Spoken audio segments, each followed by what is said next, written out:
TDP హమారా, TDP హమారా. ఈ రోజు ఈ సమావేశం ఏర్పరచుకోవడం గల ముఖ్య ఉద్దేశం తెలుగుదేశం హయాంలో మైనారిటీస్ కి మనం చేసుకున్న సంక్షేమం ఏంటన్నది మీ అందరికీ తెలియాలి.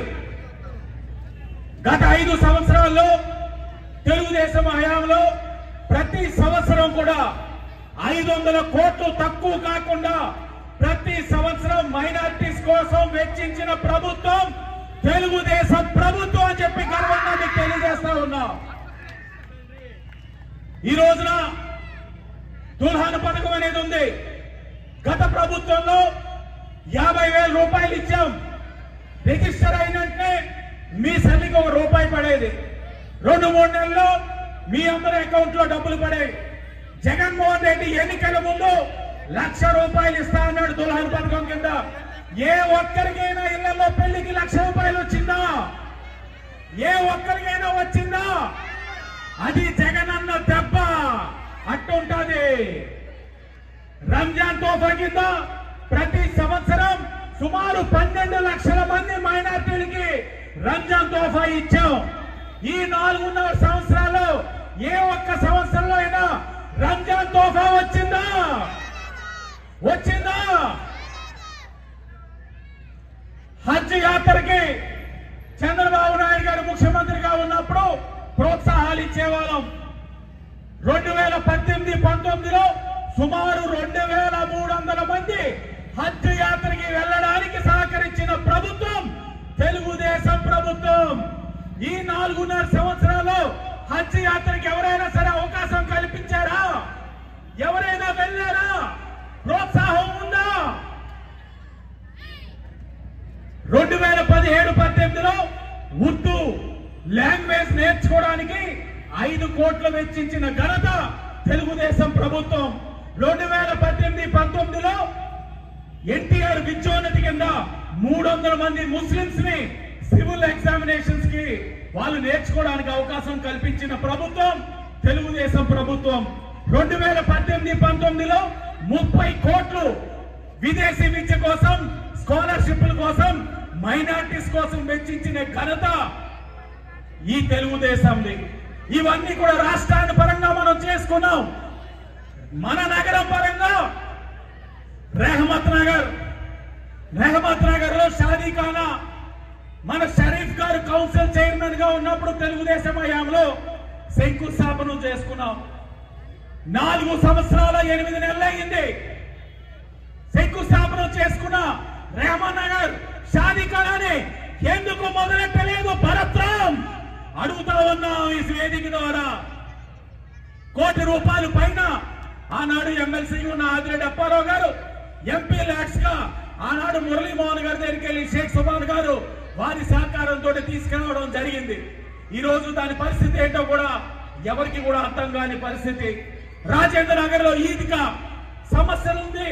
అది మాకు చాలా దైవంతో సమానం. ఆ ప్రాంగణంలోకి లోపల పిల్లలు వచ్చి ఆకతాయి వేషాలు వేస్తా ఉన్నారంటే ఆ గోడ హైట్ పెంచుకోవడానికి ఆనాడు తెలుగుదేశం హయాంలో మనం అధికారంలో ఉన్నప్పుడు ఆదిరెడ్డి అప్పారావు గారు కార్పొరేషన్ నిధులతో గోడ హైట్ పెంచడం జరిగింది. 120 కుట్టు మెషిన్లు మైనారిటీ మహిళలకు ఇవ్వడం జరిగింది. అదే మైనారిటీ మహిళలతో పాటు మైనారిటీ కాని వాళ్ళు కూడా వివిధ వర్గాలు, బీసీలకి, ఎస్సీలకి, ఎస్టీలకి, వివిధ వర్గాల వారికి తెలుగుదేశం హయాంలో కుట్టు మిషన్లు ఇచ్చి వారికి ట్రైనింగ్లు ఇచ్చిన ఘనత తెలుగుదేశం హయాము. ఈ 4 సంవత్సరాల 8 నెలల వైఎస్ఆర్ కాంగ్రెస్ పార్టీ హయాంలో ఏ ఒక్క మహిళకైనా కుట్టు మిషన్ వచ్చిందా?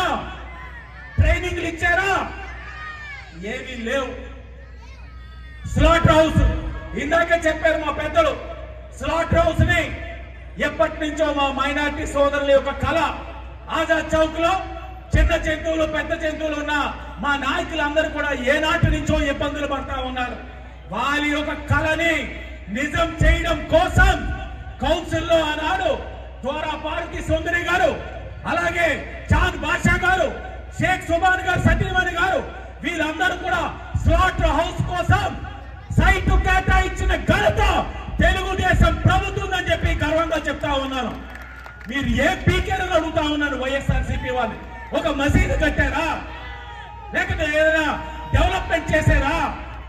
ఒక గుట్టు మిషన్ తెచ్చారా? ఆ డబ్బులు కూడా ఆనాడు స్టేట్ గవర్నమెంట్ నుంచి 4 కోట్లు తెచ్చి కార్పొరేషన్ కి ఇస్తే మీరు ఎంపీగారయ్యా. ఈ 4 సంవత్సరాలు 8 నెలల్లో చిన్న జంతువులు కట్టగలిగారు కానీ పెద్ద జంతువులు ఇప్పటికీ కట్టించలేకపోయారు. అది మీ అసమర్థత. అది తెలుగుదేశం పార్టీ గొప్పతనం ఏంటంటే ఈ 4 సంవత్సరాలు 8 నెలలు కూడా మీరు అధికారంలో ఉన్నారు. మీరు ఏం చేస్తారని మేము వేచి చూసాం. కాలం అయిపోయింది. ఇప్పటికీ చెప్తా ఉన్నాం, స్లాటర్ హౌస్ తెచ్చింది మేము, అనేకమైన కార్యక్రమాలు చేసింది మేము. మరి ఇక్కడ ఉన్న ఎంపీ భరతరామ్ ఏం చేస్తున్నాడంటే రిబ్బన్లు కట్ చేస్తా ఉన్నాడు, శిలా పథకాలు వేసుకుంటా ఉన్నాడు. మనం తేవడం, అతను పేరు వేయించుకుంటా ఉన్నాడు. సంతోషం. ఈ పేరు వేయించుకోవడంలో చూపించే శ్రద్ధ, ఏదైనా మైనారిటీస్ ఒక సంక్షేమానికి ఏదైనా చేయగలిగారా? మైనారిటీస్ ఒక అభివృద్ధి కోసం ఏదైనా చేయగలిగారా? ఏమీ లేదు. పైపెచ్చు ఇప్పుడు ఎన్నికలు వస్తా ఉన్నాయి కాబట్టి ఎమ్మెల్యేగా పోటీ చేయాలనుకుంటున్నారు కాబట్టి 50 లక్షలు ఏదైనా షాదీఖానా కట్టుకోవడానికి ఇస్తాను, ఏదైనా చూపించండి అని చెప్తా ఉన్నాడు. ఒక్కటే అడుగుతా ఉన్నాను భరతరామ్ని, నువ్వు నీకు నిజంగానే చిత్తశుద్ధి ఉంటే, నీలో కానీ నిజంగానే నిబద్ధత ఉంటే గ్రామత్రంగా షాదీఖానాని నువ్వు పూర్తి చేసి ఉండేవాడివి. నువ్వు అది చేయకుండా ఇప్పుడు ఎన్నికలు వచ్చిన తర్వాత 50 లక్షలు ఇస్తా, 1 కోటి రూపాయలు ఇస్తా, ఇవన్నీ చెప్పి ప్రజల్ని ప్రలోభ పెట్టాలని చెప్పి చూస్తా ఉన్నాం. ఇది మంచి పద్ధతి కాదు. నీకు ఒకటే చెప్తా ఉన్నాం, తెలుగుదేశం ఒక క్రమశిక్షణ కలిగిన పార్టీ. ఇదే వేదిక మీద వైఎస్ఆర్సీపీ వాళ్ళు మీటింగులు పెట్టుకున్నారు. పట్టుగా దీంట్లో ఒక 10% జనాభా కూడా లేరు. వచ్చిన వారికి కండువాలు కప్పి ఏదో సంఘం ఒక సమావేశం అని చెప్పి, సంఘం ఒక మీటింగ్ అని చెప్పి బలవంతంగా పిలిపించి భయపెట్టి ప్రలోభ పెట్టి కండువాలు కప్పి మాకు ఆకర్షితులై జాయిన్ అయ్యారని చెప్పి చెప్పుకుంటా ఉన్నారు. ఎంతటి దౌర్భాగ్యమైన రాజకీయాలు ఆడుతూ ఉన్నారంటే వైఎస్ఆర్సీపీ వాళ్ళు. నిజంగా మైనారిటీస్ మీ దగ్గర చేరాలంటే మీరు మంచి చేయండి. మైనారిటీస్ మంచి చేసిన వాళ్ళు ఆదరిస్తారు. మైనారిటీస్ అన్నవాళ్ళు మీరు మంచి చేస్తే మిమ్మల్ని ప్రేమిస్తారు. అలాగే మీరు తప్పు చేస్తే దాన్ని వ్యక్తం చేయరు. కానీ ఓటు రూపంలో మైనారిటీస్ వైఎస్ఆర్ కాంగ్రెస్ పార్టీని శిక్షిస్తారు. రాసి పెట్టుకోండి. అలాగే ఇంకోటి కూడా చెప్తా ఉన్నాం, 4 కోట్ల స్లాటర్ హౌస్ వచ్చిన తర్వాత ఆ డబ్బులు ఏమైనాయి అని చెప్పి అడుగుతా ఉన్నాం. 4 కోట్ల రూపాయలు కార్పొరేషన్ కి వచ్చినాయి. చిన్న జంతువుల కోసం కట్టారు. మిగతా డబ్బు ఏమైంది? మైనారిటీస్ కోసం వచ్చిన డబ్బు ఏమైంది? దాన్ని పిల్లలు అంటించారు, డివైడర్లు కట్టారు, రంగులేశారు, పార్కులు కట్టారు. నాకు అర్థం కాదు ఏంటంటే భరతరామ్ ఎంపీయా కార్పొరేటరా? మా కార్పొరేటర్లు చేశారు ఈ పనులు. ఒక పార్క్ వేయించారు, ఒక రోడ్ వేయించారు, ఒక డివైడర్ వేయించారు, ఓ పని చేశారు. ఇది మా కార్పొరేటర్లు చేశారయ్యా. మా కార్పొరేటర్లు చేసిన పనుల్ని ఎంపీగా నేను చేశానని చెప్పుకుంటా ఉన్నా అంటే సిగ్గుపడాలి. కౌన్సిల్ లేకపోవడం వల్ల నువ్వు ఆడిందే ఆట, పాడిందే పాట ఉంది. నేను వైఎస్ఆర్ కాంగ్రెస్ పార్టీ వాళ్ళకి ఒకటే ఓపెన్ ఛాలెంజ్ ఇస్తుంటా ఉన్నా, రాజమండ్రి గడ్డ తెలుగుదేశం పార్టీ అడ్డ. మరి రాజమండ్రి గడ్డ వైఎస్ఆర్సీపీ అడ్డ అన్న వాళ్ళు ఈ 4 సంవత్సరాలు కార్పొరేషన్ ఎన్నికలు పెట్టడానికి ఎందుకు పోసుకున్నారు?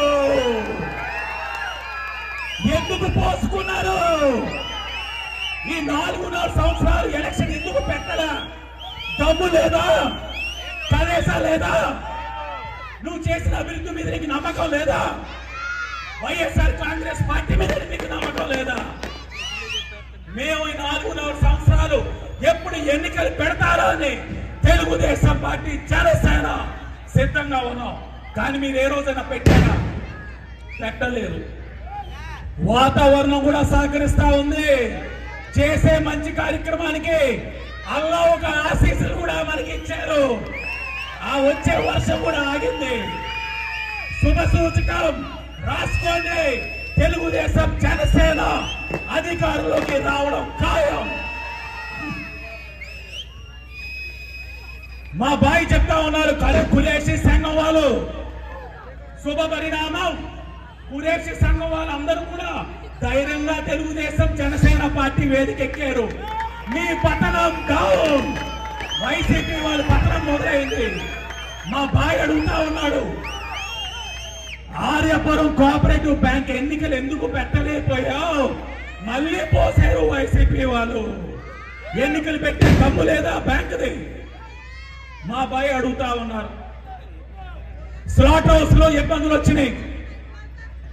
ఈ 2-3 సంవత్సరాలు కూడా స్లాట్ హౌస్ కి వైఎస్ఆర్సీపీ అధికారంలో ఉంది కాబట్టి వాళ్ళకి మంచి చెడులు చూస్తారని చెప్పి మేము అనుకున్నాం. కానీ చెయ్యకపోవడం వల్ల మేము ఒక నిర్ణయానికి వచ్చాం. అక్కడ వాళ్ళకి ఇబ్బందులు అవుతా ఉన్నాయి. రాత్రి అయితే మహిళలు వెళ్ళడానికి ఇబ్బంది పడతా ఉన్నారు. అక్కడ సంఘ సభ్యులు చెప్పిన తర్వాత ఒకటే ఆలోచించాం, వైఎస్ఆర్సీపీ లాగా అధికారులు పిలిపించి రివ్యూలు చేయించి కార్పొరేషన్ వాళ్ళ దగ్గర వర్కులు పెట్టించి ఆ వర్కులు ఎప్పుడవుతాయి కూడా తెలియని పరిస్థితి కాకూడదని మా సొంత డబ్బులతో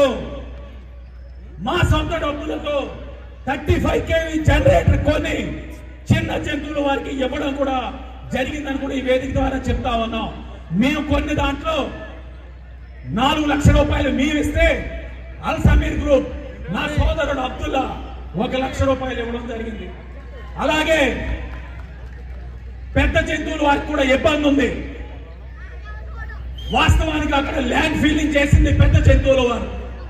సుమారు 11 లక్షలు పెట్టి పెద్ద జంతువుల వారు ఆ అసోసియేషన్ వారు అక్కడ ల్యాండ్ ఫీల్ చేసుకున్నారు. వాళ్ళకి ఇబ్బంది కలిగింది. కానీ వాళ్ళు మా ఇంట్లో మనుషులు. మేము వైఎస్ఆర్సీపీ లాగా అధికారులు పిలిపించి ఎస్టిమేట్స్ ఇస్తాం, బడ్జెట్ ఇస్తామని చెప్పాం. వారికి వేదిక ద్వారా హామీ ఇస్తా ఉన్నాం. 11 లక్షలు ఏదైతే మీరు నష్టపోయారో ఆ 11 లక్షలు కూడా మీరు కట్టుకోబోయే కమ్యూనిటీ హాల్కి ఆదిరెడ్డి కుటుంబం 11 లక్షలు కూడా ఇస్తారని చెప్పి మేము హామీ ఇస్తా ఉన్నాం. ఇది మా నిబద్ధత.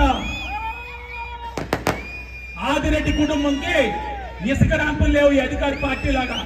ఆదిరెడ్డి కుటుంబానికి వర్కులు చేయించుకుని కమిషన్ తీసుకోవాల్సిన అవసరం లేదు. ఆదిరెడ్డి కుటుంబానికి ట్రాన్స్ఫర్ చేయించుకొని డబ్బులు వసూలు చేసే అలవాట్లేదు.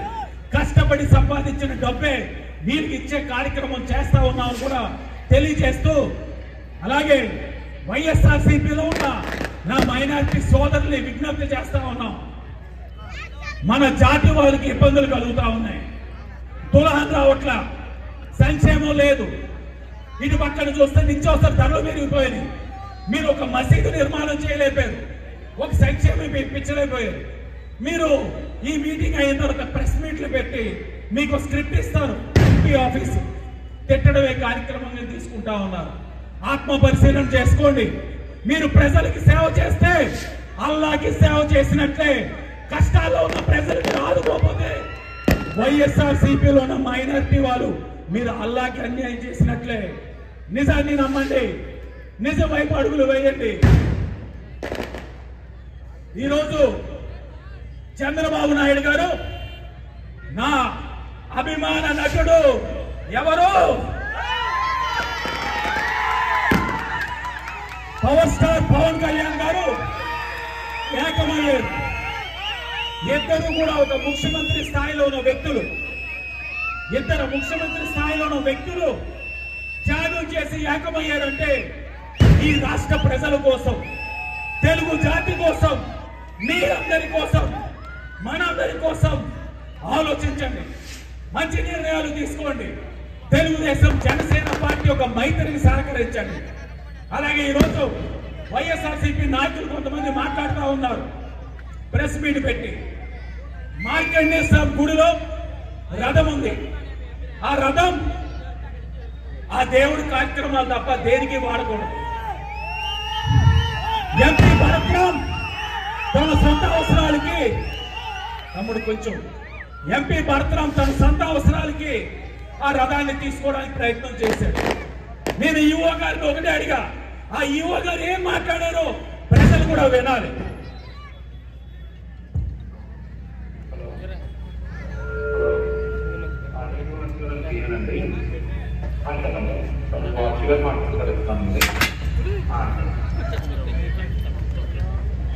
హలో నమస్తే యువగారు, బాగున్నారా? సార్, ఇప్పుడు ఈ మార్కండేయ గుడిలోని మనకి రథం ఉంటది కదా దేవుడి వారిది. అవును సార్. దాన్ని మనం ఏదైనా ఇతరితర కార్యక్రమాలు ఎప్పుడైనా వాడటం ఉందా? మరి దీన్ని ఇప్పుడు మనం అక్కడ ఏదో కార్యక్రమానికి తీసుకెళ్తున్నారంటే మన ఎంపీ పరశురామ్ ఆయన అడిగారని చెప్పి పంపిస్తున్నారని తెలిసింది.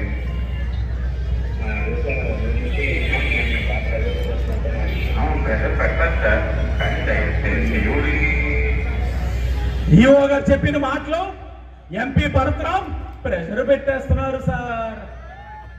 ఈరోజు ప్రెస్ మీట్ పెట్టి అంటారు వైఎస్ఆర్సీపీ నాయకులు ఈఓ గారిని ఆదిరెడ్డి వాసు బెదిరించాడు. అయ్యా, మీ ఈఓ గారు మాట్లాడిన మాటలు, మీ ఈఓ గారు చెప్పిన మాటలు ఎప్పుడు కూడా రథాన్ని వేరే వేరే కార్యక్రమాలకి వాడిన దాఖలా లేవు. రాములు వారి కార్యక్రమానికి రథాన్ని వాడడానికి మేము వ్యతిరేకించట్లా.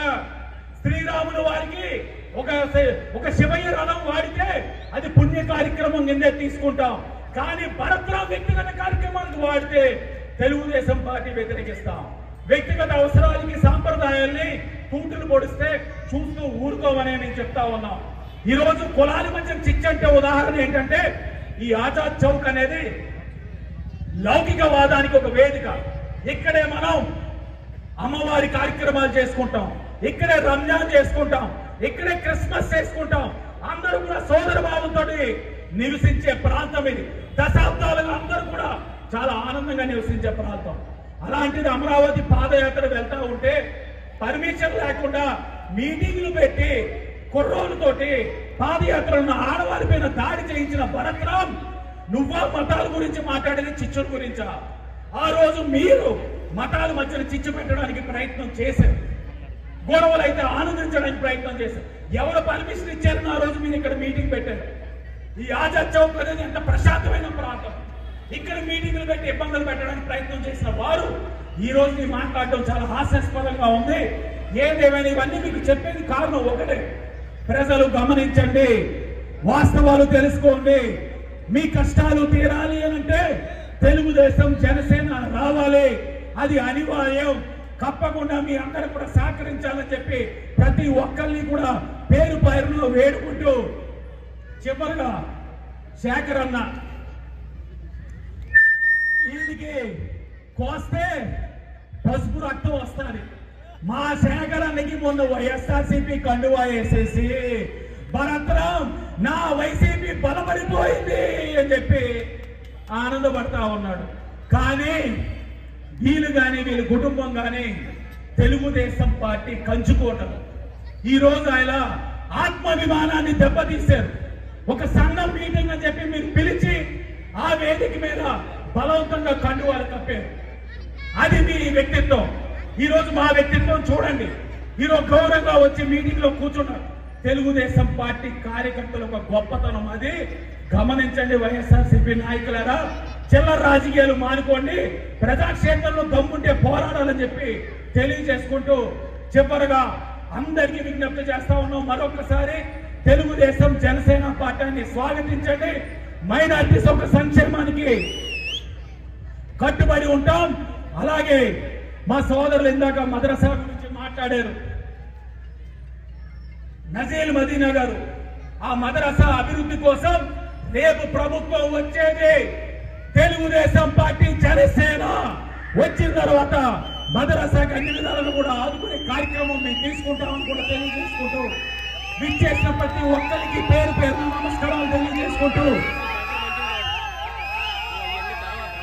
ఆ పిల్ల సైకోలు వైఎస్ఆర్సీపీ వాళ్ళకి తెలియడము, అన్న 6 నెలల కిందటే పార్లమెంట్ బీసీ ఉపాధ్యక్షుల కింద ఎన్నుకోబడ్డారు. అలాంటి వ్యక్తికి వైఎస్ఆర్సీపీ వాళ్ళు బలవంతంగా కండువా కప్పి సునకానందం పొందారు. ఇది ఆయనకి ఎన్నుకోబడిన పత్రం. గమనించాలని చెప్పి వైఎస్ఆర్సీపీ వాళ్ళకి హెచ్చరిస్తూ చిల్లర రాజకీయాలు మానుకుంటే మంచిదని కూడా తెలియజేసుకుంటూ అందరికీ కూడా పేరు పేరు నమస్కారాలు, ధన్యవాదాలు.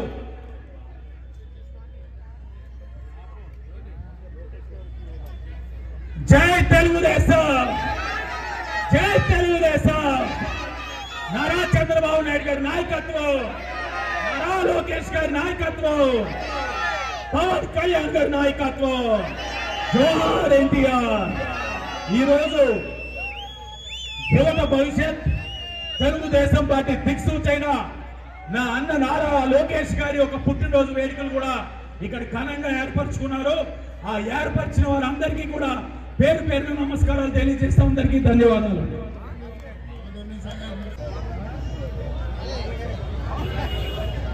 ఈరోజు ఎంత ఆహ్లాదకరంగా, ఎంత అద్భుతంగా ఈ ఆజాద్ చౌక్లో ఈ మైనారిటీ ముస్లిం సోదరులంతా భారీ ఎత్తున పాల్గొని ఈ సభను ఎంత దిగ్విజయంగా చేసినందుకు మరొకసారి టీడీపీ జనసేన పార్టీ తరఫున మీకు ధన్యవాదాలు తెలియజేస్తున్నాం. ఈరోజు రాష్ట్రం బాగుపడాలి, ప్రజలు బాగుండాలి అని సదుద్దేశంతో మా అధినాయకుడు శ్రీ పవన్ కళ్యాణ్ గారు నిరంతరం ప్రజల కోసం ఆలోచించే, ప్రజల కోసం తపన పడే మా పవన్ కళ్యాణ్ గారు తెలుగుదేశం మనం కలిసి రేపు జరగబోయే ఎన్నికలకు వెళ్దాం, ఈ సైకో ప్రభుత్వాన్ని పారదోడతారని ఉద్దేశంతో ఈసారి ఎన్నికలకు రావడం జరుగుతుంది. అయితే గతంలో గత ప్రభుత్వం మైనార్టీలకి, ముస్లిం సోదరులకి మైనార్టీ కార్పొరేషన్ ద్వారా చాలా లోన్లు ఇవ్వడం జరిగింది. కానీ ఈ ప్రభుత్వం ఏ విధమైన లోన్లు ఇవ్వలే. అంతేకాదు ఈ మైనార్టీకి సంబంధించి ఆర్థిక అభివృద్ధి చేస్తామని చెప్పి ఇస్లామిక్ బ్యాంకులు ఏర్పాటు చేసి మైనార్టీల్ని ఆదుకుంటామని చెప్పి మాట తప్పిన వ్యక్తి ఎవరైనా ఉన్నారంటే జగన్మోహన్ రెడ్డి. రాష్ట్ర ప్రభుత్వం మైనార్టీ సంక్షేమ నిధులు ఏర్పాటు చేయాలని యాక్చువల్గా, కానీ ఈ జగన్మోహన్ రెడ్డి ఏం చేశారంటే మైనార్టీ సబ్ ప్లాన్ సంబంధించిన సుమారు 5,400 కోట్లు దారి మళ్లించాడు. ఎంత దారుణమో చూడండి, ఎంత అన్యాయమో చూడండి, ఎంత ఏ విధంగా మోసం చేస్తున్నాడు ఈయన. అంతేకాదు మీ అందరికీ తెలుసో తెలీదో ఒక విషయం చెప్తున్నాను. ఈయన జగన్మోహన్ రెడ్డి గారు ఏ వర్గాన్ని వదలలేదు. అందులోనూ సుమారు మైనార్టీలు ఈ రాష్ట్రంలో 50 మంది మీద దాడి చేయడం జరిగింది. ఓన్లీ ఒక్క మైనార్టీల మీదే. అందులో ఎంతమంది చనిపోయారు తెలుసా? సుమారు 10 మంది చనిపోయారు. ఆయన మైనార్టీలకి చేస్తానని చెప్పింది ఎంత దారుణంగా చేస్తున్నాడు. ఎంత ఈ రాక్షసుని కానీ మళ్ళీ మనం ఎన్నుకుంటే ఈరోజు 10 మంది అయ్యారు. ఎవరు ఏ కుటుంబంలో కూడా ఎవరిని కూడా వదిలే ప్రసక్తి ఉండదు. ఇటువంటి రాక్షసుని మనం పాల్గొనాలి. అంతేకాదు మన ఈరోజు మన ఎంపీ గారు అంటే ఈ మధ్యన ఆయన గౌరవం కావాలని కోరుకున్నారు కాబట్టి చేస్తారు.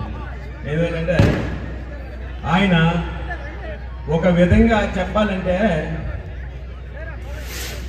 చిన్న కుర్రోడైన అతను కన్నింగ్కి మనం అభినందించాలి.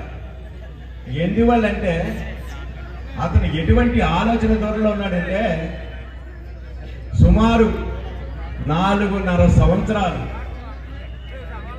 మన రాజమండ్రి కన్వీనర్ని ఇద్దరిని ముగ్గురిని అలా మార్చుకుంటూ వచ్చి అతని దురుద్దేశం చూడండి. పాపం బాగా ప్రాక్టీస్ చేసుకున్న ఈ మధ్యన డాక్టర్ గారిని కూడా ఆయనకి ఎమ్మెల్యే సీట్ ఇప్పిస్తామని చెప్పి ఆయన కన్వీనర్ని చేసి ఏ విధంగా అంటే ఒకరిని ఇద్దరు ముగ్గురు అంటే వీళ్ళకి ఎమ్మెల్యే సీట్ ఇస్తాను నేను ఎంపీని అని చెప్పి వాళ్ళని ఆ విధంగా ఖర్చులు అంటే రాజకీయంలో ఒక పార్టీ నడపాలన్నా ఏదైనా ఉండాలంటే ఎంతో కొంత ఖర్చు అవుతుంది. ఆ ఖర్చు కోసం ఈ విధంగా ఆ నాయకులను వాడుకుని ఈరోజు అక్కడ రూరల్లో చందన నాగేశ్వరరావు కానీ ఇక్కడ డాక్టర్ గారి పరిస్థితిని కానీ చూస్తుంటే జాలేస్తుంది. ఎంత దారుణం అంటే ఆయన ఈ ఉద్దేశం మొదట్లోనే ఉంది ఆయనకి. మేము గమనించాం, కానీ తోటి నాయకులు మాత్రం ఎవరో గమనించలేకపోయారు. ఎందువల్ల చెప్తున్నానంటే ఆయన ఎంపీ, 7 నియోజకవర్గాలకి ఎంపీ. ఆయన 7 నియోజకవర్గాలకి ఎంపీ అయ్యుండి పక్క నియోజకవర్గాలకి ఎప్పుడూ కూడా వెళ్ళిన పాపాన పోలేదు, అభివృద్ధి చేసిన పాపాన లేదు. ఆయన మనసులో మొదటి నుంచి కూడా రాజమండ్రి ఏదో 4 రోడ్లు వేసి డెవలప్ చేసి ఈ ఎమ్మెల్యేగా పోటీ చేస్తారని దురుద్దేశంతో ఉండి పాపం ఈ రోజు డాక్టర్ గారిని కానీ అంతకుముందు అందరినీ కూడా బలి చేశాడు. అటువంటి నీచ నికృష్ట తెలివైన వాడు ఎవడైనా ఉన్నాడంటే మన ఎంపీ గారే. ఈయనంట అభివృద్ధి అంటే భరత్ అంట, భరత్ అంటే అభివృద్ధి అంట. ఏంటి, ఏ విధంగా అభివృద్ధి? మనకి ఇక్కడ 3వ వార్డులో సుబ్బారావుపేటలో చూడండి, గడపలు ఎంత ఎత్తుంటాయి, గడపలో ఎంత ఎత్తుంటాయి. ఏంటంటే ఫ్లడ్లు వస్తే ఆ వరద నీరంతా పాపం ఆ ఇంట్లోకి వెళ్ళిపోతుంటుంది. ఆ రోజు వార్డులోకి వెళ్తే వాళ్ళ బాధలు చెబుతుంటే వర్ణాతీతం. అదా నువ్వు చేసిన అభివృద్ధి. నీకు ఇంకో ఏంటంటే నీ అభివృద్ధి ఏంటంటే, మహిళలారా నీ జాగ్రత్తగా వినండి. గతంలో మన తెలుగుదేశం ప్రభుత్వంలో కానీ ఆదిరెడ్డి గారు ఉన్నప్పుడు కానీ ఎప్పుడైనా మనం ఈ బ్రెయిన్ బ్యాచ్ గురించి కానీ గంజాయి బ్యాచ్ గురించి ఎప్పుడైనా విన్నావా? ఈ 4.5 సంవత్సరంలోనే ఈ బ్రెయిన్ బ్యాచ్లు గంజాయి బ్యాచ్లు ఎవరు పెంచి పోషిస్తున్నారు. మొన్నే దొరికాడు విక్రమ్ రెడ్డిని భరత్ అనుచరుడు. అంటే ఈ విధంగా అంటే గంజాయి వ్యాపారం కూడా అంటే మేమేమనుకున్నామంటే ఎవరో చెప్పారు భరత్ గారు ఈసారి 70 కోట్లు ఖర్చు పెడతారంట, ఈసారి ఎట్టి పరిస్థితుల్లోనే ఎమ్మెల్యేగా నెగ్గాలంట అని అందరూ ఎవరు చెప్తుంటే విన్నాం. కానీ ఆ 70 కోట్లు మేమేమనుకున్నామంటే ఏదో ఆవు భూమిలో సంపాదించుకున్నాడు కదా, ఆ డబ్బులే అనుకున్నాం. కానీ గంజా వ్యాపారంలో కూడా విక్రమ్ రెడ్డి ద్వారా సంపాదించుకొని ఈ విధంగా చేస్తాడంటే చూడండి ఎంత దారుణమా. మేము జనసేన టీడీపీ పార్టీ తరఫున ఒకటే చెప్తున్నాం, రాబోయే ఎలక్షన్లో మీ అందరికీ కూడా ఒకటే చెప్తున్నాం, రాబోయే ఎలక్షన్లో ఒక పబ్లిసిటీ పిచ్చోడికి ఎవరు ఒక పబ్లిసిటీ పిచ్చోడికి ఏ పనైనా చేయగల సత్తా ఉన్న నాయకుడు ఆదిరెడ్డి వాసుకి మధ్య పోరాటం. ఈ పోరాటంలో మనమేంటో చూపించి ఆ భరత్ పబ్లిసిటీ పిచ్చోడికి డిపాజిట్లు రాకుండా తగిన బుద్ధి చెబుతారని మనస్ఫూర్తిగా కోరుతూ, అంతేకాదు మీరు బాగా ఆలోచించండి, ప్రతి ఒక్కరూ ఆలోచించండి. ఆదిరెడ్డి వాసు గారు చెప్పినట్టు చంద్రబాబు నాయుడు గారు కానీ పవన్ కళ్యాణ్ గారు కానీ వాళ్ళు ఎన్నో త్యాగాలు చేసి ఎట్టి పరిస్థితులను కూడా మన కోసం ఆలోచిస్తున్నారు. మీరు కూడా రాజమండ్రి గురించి ఆలోచించండి. తప్పనిసరిగా ఏదో 1,00,000 మెజార్టీ 1,15,000 మెజార్టీ కాదు, అవతలకి డిపాజిట్లు లేకుండా చేయండి. అదే మా కోరిక. జై జనసేన, జై టీడీపీ. Thank you. సభను ముగించుకుందాం. ఈ వేదిక మీద ఉన్నటువంటి పెద్దలు, జనసేన తెలుగుదేశం పార్టీ నాయకులు అందరికీ, అలాగే తెలుగుదేశం పార్టీ అతిరథ మహారథులు వాళ్ళందరికీ కూడా, అలాగే ఇక్కడికి విచ్చేసినటువంటి సోదరీమణులు, జనసేన తెలుగుదేశం పార్టీ కార్యకర్తలు, నాయకులు వారందరికీ కూడా హృదయపూర్వకంగా నమస్కారాలు తెలియబడుతున్నాం. మీరు ఒకటి గ్రహించండి, ఇక్కడ ఆజాద్ చౌక్లో ఎప్పుడు పార్టీ మీటింగ్ పెట్టుకున్నా చాలా బ్రహ్మాండంగా జరుగుతుంది అంటే అది ఇక్కడ అత్యధికంగా ఉన్నటువంటి ముస్లిం సోదరులు అందరూ కూడా హాజరై దాన్ని సక్సెస్ చేస్తున్నటువంటి రీతి మనకు కనపడతా ఉంటుంది. నేను ఒకటే చెప్తున్నాను, అందరూ మాట్లాడారు, మనం మాట్లాడింది ఏముందంటే ఈ వైఎస్ఆర్ పార్టీ నాయకులకి చేసింది కళ్ళకు కనపడుతున్న పాప రౌత్ సూర్యప్రకాశరావు గారికి బీసీ నాయకుడు ఆయన అంటాడు, మీరు అసలు బీసీ హాస్టల్స్ ఎక్కడ కట్టారు, అక్కడ శిలాపలకం మీది పేరేది, మీకు ఏది కనపడతలేదు, అబద్ధాలు ఆడుతున్నారు అంటున్నారు. పాపం ఆ రౌతు సూర్యప్రకాశరావు అబద్ధాలు కోరు. అందు గురించే నేను చెప్తున్నాను, అతను ఒక విషయంలో నాకు అమ్మవారి మీద ఒట్టేసి ఒక మాట చెప్పి తర్వాత మాట తప్పించుకున్నటువంటి పెద్ద మనిషి రౌతు సూర్యప్రకాశరావు. నేను వెంటనే ఆ బీసీ బాయ్స్ హాస్టల్కి వెళ్తే అక్కడ ఎన్ని కోట్లతోటి ఏ ఫ్లోర్లు కట్టారు అని అన్ని వివరాలు రాసి అక్కడ అచ్చెన్నాయుడు గారి చేత ఓపెన్ చేయించినటువంటి పరిస్థితి కనపడుతుంటే పాపం సూర్యప్రకాశరావు గారికి కనపడతలేదా, లేకపోతే దృష్టి లోపం వచ్చిందా అని నాకు అనుమానంగా ఉంది. ఒకప్పుడు ఆయనే నాకు ఏది రాకుండా భరతరావు నన్ను మోసం చేస్తున్నాడని చెప్పిన పెద్ద మనిషి 3 నాళ్ళు ముచ్చటగా ఏదో ఒక పదవి కూడా ఇచ్చారని ఇంద్రుడు చంద్రుడు అని మాట్లాడుతున్నారు. అది కరెక్ట్ కాదు నాయన. నీకు చెప్తున్నా, నువ్వు చూసింది నువ్వు చేసేవి ఏం చేసామో నువ్వు రా వేదిక మీదకి, మన ఇద్దరం డిస్కస్ చేద్దాం. నీకు చెప్పింది ఎలా జరిగింది, ఎక్కడ జరిగిందని కళ్ళకు కనపడేటట్టుగా చేస్తాను. నీలాగా అబద్ధాలు ఆడడం నాకు చేత కాని పని. అలాగే ఎప్పుడూ రాజకీయం అంటే తెలియని వ్యక్తులు కూడా యథార్థాలు తెలుసుకోకుండా ఈ రోజున ప్రెస్ మీట్ పెట్టి ఆదిరెడ్డి వాసు కులమతాన్ని రెచ్చగొడుతున్నాడని చెప్తున్నాడంటే అతనికి ఏ పార్టీ నాలెడ్జ్ ఉందో మాకు అర్థం కావట్లేదు. ఈ వైఎస్ఆర్ పార్టీ వాళ్ళకి ఏదో మాట అనడం అనిపించుకోవడం అలవాటైపోయి అలాగ అయ్యేదాకా కూడా నిద్ర పట్టట్లేదేమో నాకు అనుమానంగా ఉంది. ఈవేళ పెద్ద మనిషి మాట్లాడుతున్నాడంటే ఆ పెద్ద మనిషి సిటీ ప్రెసిడెంట్గా అయిన తర్వాత ఎంత మంచి పేరు తెచ్చుకున్నాడో ప్రజలందరూ కూడా చెప్తున్నారు.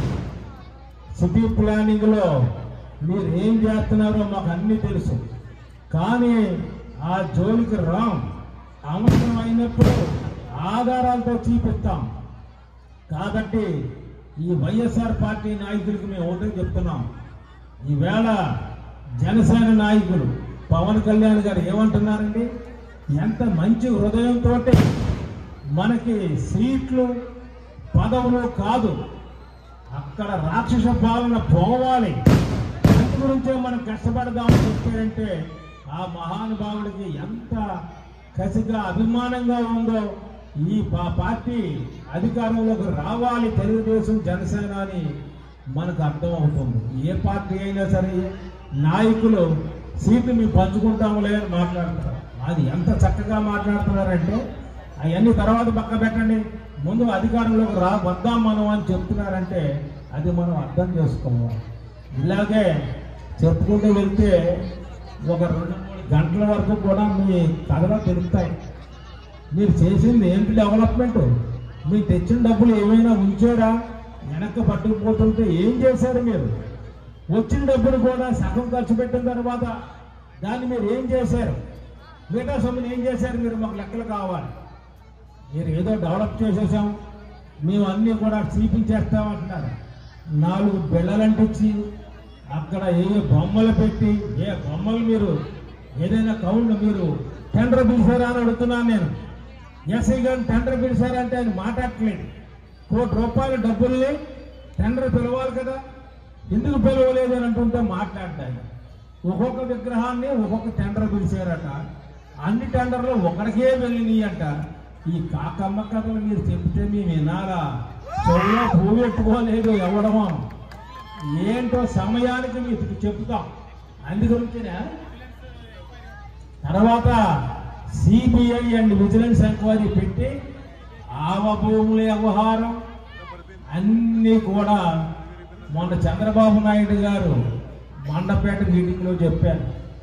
అందరి యొక్క జాతకాలు పవన్ కళ్యాణ్ నేను కలిపి అధికారంలోకి వచ్చిన వెంటనే మేము ఖచ్చితంగా విజిలెన్స్ ఎంక్వైరీలు వేస్తాం, వాటి మీద సిబిఐ ఎంక్వైరీ వేస్తాం, వాటి యొక్క తాటలు తీర్తామని ఘనంగా చెప్పాడు చంద్రబాబు నాయుడు గారు. అందు గురించి నేను ఎక్కువ మాట్లాడుతూ ఇంకా చాలామంది మహిళలు పాపం వచ్చారు.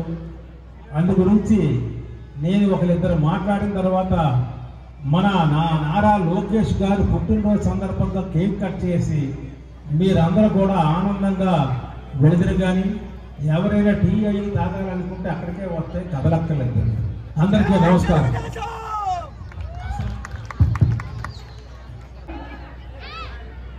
ఏం జరిగాయి, అలాగే వైఎస్ఆర్ ప్రభుత్వంలో ఏం జరిగాయి అనేది చిన్న ఉదాహరణ.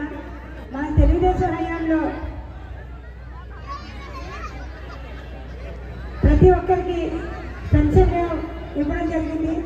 అలాగే వైఎస్ఆర్సీపీ వచ్చాక కరెంటు బిల్లు ఎక్కువ వచ్చేది, పెన్షన్ తీసేయడం జరిగింది.